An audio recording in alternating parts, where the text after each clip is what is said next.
ஐயோ, சிக்கன் பிரியாணி 2 பேருக்கு தானே இருக்கு, 4 பேர் எப்படி சாப்பிடுறது?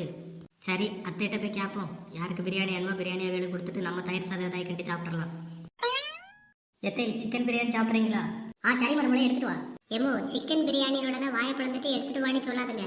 இன்னும் பிரியாணி ஒன்றும் ரெடி பண்ணியிருக்க மாட்டாவ. இப்போ எல்லா வேலையும் ஒன்று தான் வாங்குவாவ, பார்த்துக்க. அப்படியே மொழி. சரி சரி, அப்போ வேண்டாம். அப்போ தயிர் சாதம் தாய் கிட்ட சொல்லிடுவோம்.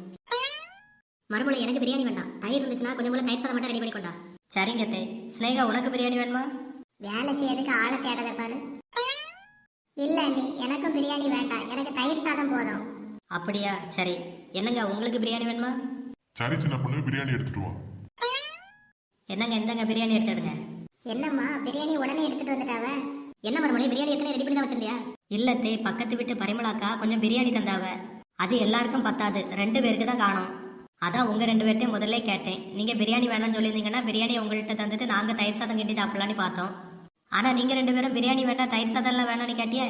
அதான் பிரியாணி நாங்க 2 பேரும் தின்னுட்டு தயிர் சாதத்தை உங்க 2 பேருக்கு கட்டி தாரேன். என்ன? ஐயையோ, அவசரப்பட்டுட்டியே ஸ்னேகா.